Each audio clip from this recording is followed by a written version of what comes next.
All right, our second topic this week. I want to discuss some things that the James Webb Telescope has been seeing and how this may be, at minimum, kind of questioning some of the things that that established science, scientific dogma has been, or the thought process has been recently.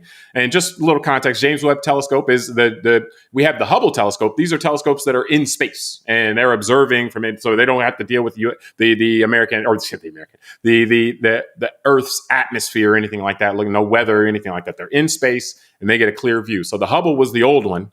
And then they recently, in the last 2 years, they launched it in 2021 and went into operation in 2022, the James Webb Telescope, and which has all the new bells and whistles and all the improved technology since Hubble went up, the Hubble telescope went up. So, and this has been, it's been amazing. Some of the images we see sometimes, in news feeds or whatever, just these amazing images of space that Webb Telescope is delivering. But it's also not without controversy, because there have been now, with the measurements and the more precise ability for it to see things, some of the beliefs in terms of the expansion of the universe and how that's working, and just some basic physics stuff is being called into question. So thoughts, Tunde, on just different observations here, and possibly that that James Webb Telescope may be proving wrong some of the stuff, or it may end up proving wrong some of the stuff that we think about the way the universe works right now.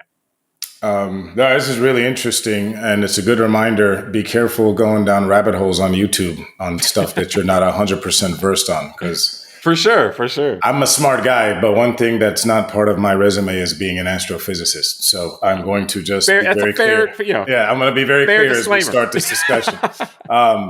No, because it's funny, just preparing. It was a good exercise, because I'm not only going online like Google and all that, but I went to YouTube because, like you're saying, these are beautiful images, all that. So I thought, let me see if I can find some good documentaries or videos that explain this stuff. And that's what I mean. It's just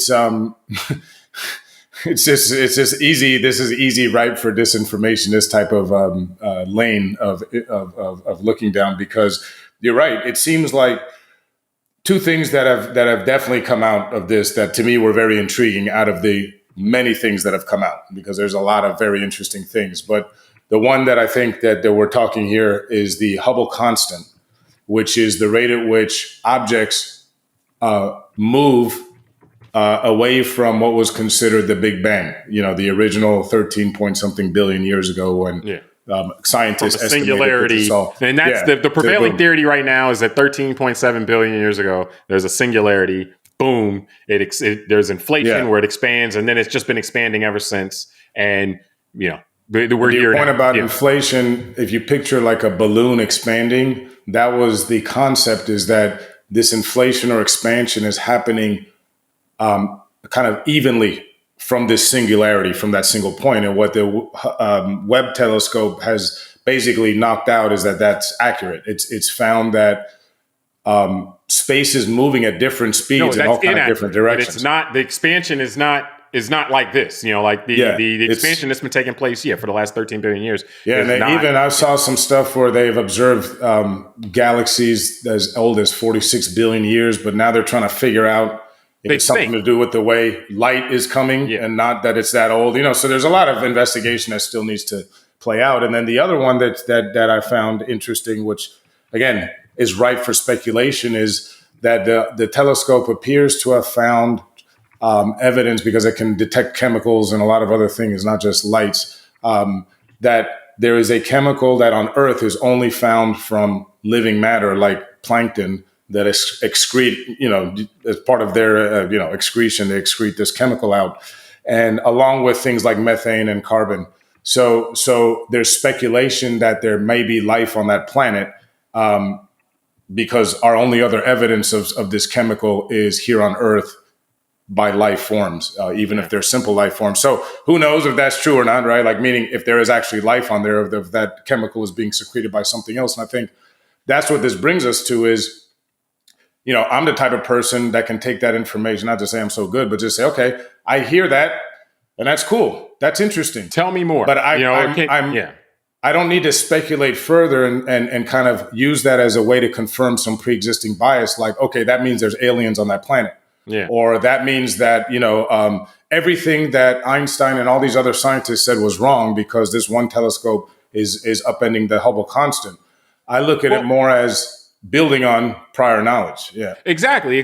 Like, this is the time where, like, well, I'll put it like this. I look at this and I agree with you. That's kind of the discipline of scientific observation, which, we can talk if you want about how, like that's difficult for people a lot of times, is to live through the acquisition of more information and then how you put together a new understanding once you acquire new information. Because that's what we're in right now. James Webb Telescope equals better measurement. Better measurement equals more information.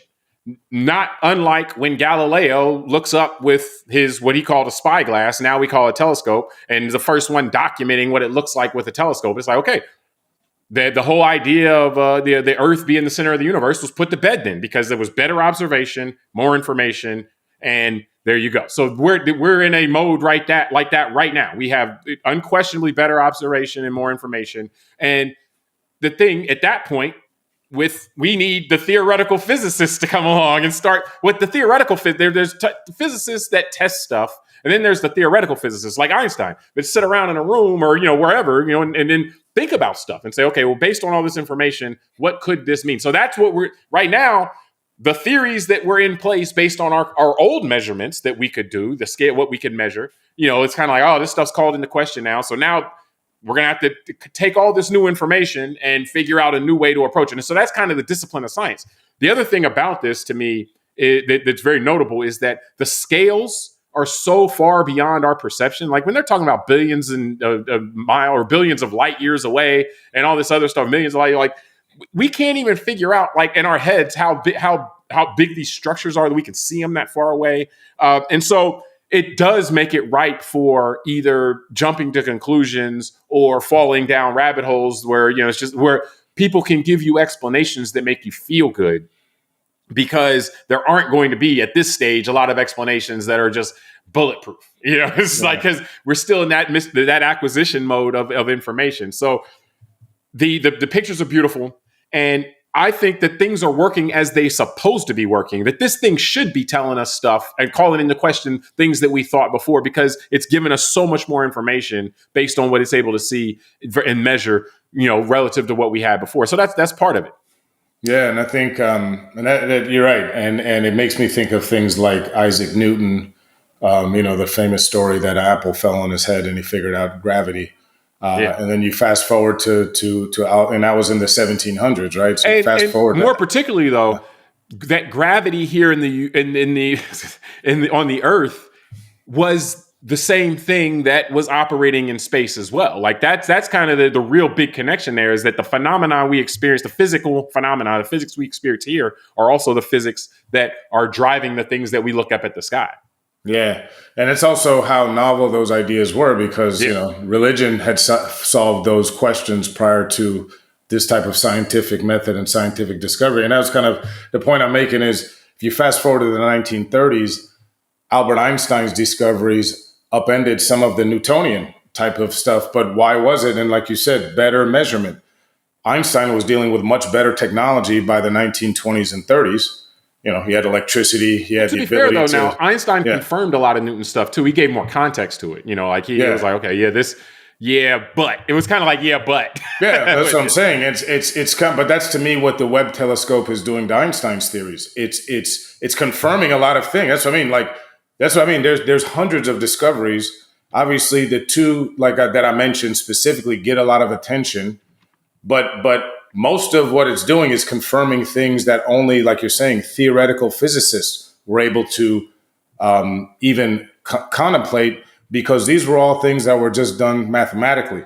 And now we have the tools, the ability to measure in such a precise way that it's been able to confirm a lot of those calculations, and also bring in this surprise, like, okay, the Hubble constant needs to be looked at again. And I think that... And you got more theoretical physicists. Now we got a theoretical physicist out here putting out that, actually the universe is 27 billion years old. There's no such thing as dark energy. So now we got more theoretical physicists coming out with ideas that will try to harmonize what we're seeing now with what we already know. And some of them will be right, some of them will be wrong. And that's kind of the evolution of the scientific process, is that it's always evolving. Oh, because as you get more information, you can't hold on to whatever you thought before if that new information conflicts with what you thought before. And the discipline of science is supposed to be that you can do that, because humans have a hard time with that a lot of times. Well, and I think that is the real dilemma, and kind of really it's a mindset, which is science is intuitive to the way we're wired. Science requires, science requires humility in the sense that you're always, in a sense, trying to be proven wrong. If you're the scientist, if you're humble, right? Because you're saying, hey, I just discovered this. Maybe everybody, all my peers are agreeing, and the calculations say this, and the way we measure it says that. But again, fast forward, right? If technology improves and all this stuff, and now measurements are able to be done in a more precise way, if it upends my initial theory, if I'm true to the word of being a scientist, I can't be upset about that. I should commend and thank the people that broke the mold in the new discovery, which is very contrary to the way that humans have been organized for most of our history, which is either dealing with a king or some sort of monarch or a warlord, or a religious type of environment, which both don't welcome being questioned. They don't welcome questioning that authority. So I think it's just a different mindset. Whether it be kings or religion or, whatever, those with power oftentimes resist, or, oftentimes with murderous kind of consequences, like people trying to tell them they're wrong. Even with the church, when Galileo starts coming out and saying, the earth isn't the center. I've been looking at, through my spyglass.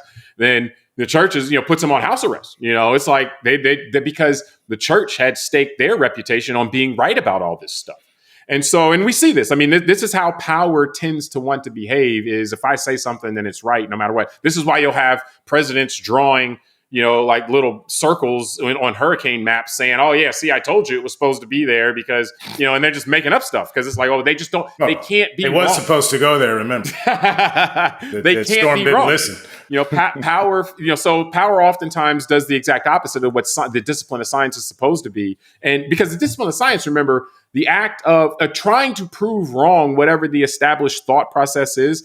If I come up with a theory, I want other people to try to prove me wrong, because my theory is only as strong as it's able to withstand people trying to prove me wrong. So, and if somebody does it, obviously, then, there's supposed to be a certain level of graciousness to it. Then you're supposed to try to refine it and say, okay, that's more information. Let me try to refine that. So that's how we've gotten from a world where people couldn't cross the ocean to a world where people could, is by this level of this ability to come up with an idea, experiment. That's called a hypothesis, experiment. Then it becomes, if it withstands that, it becomes a theory. And then you start putting stuff into practice until you figure out a better way. And then your theory may get modified or upended. Like, that's how you go from, people that can go on the land or go on the water to up, they can start flying in the sky. Or we can communicate with people who aren't in the same room with us through these wired devices, or to these wireless devices. So all of the progress that we live with is because of the ability for science to constantly question itself, and to try to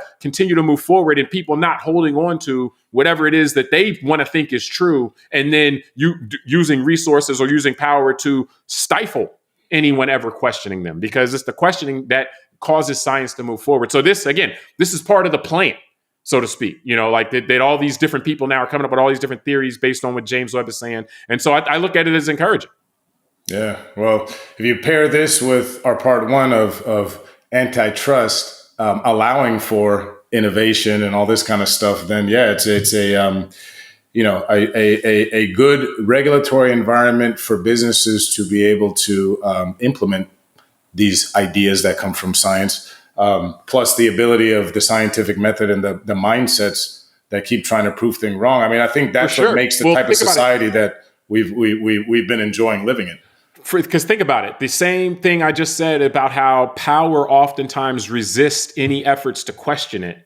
It's the same thing with monopolies. Monopolies they will resist, they will stifle efforts to innovate in ways that undermine, or that they think undermine them in the short term. Because, if you're on the top perch, people have found it better to just knock other people off who may be coming up there than like then embracing change, because when change comes, you may or may not be still on top of the perch. I'm sure Kodak, when they started taking phones or pictures with phones or with digital cameras, Kodak didn't think they were about to be gone.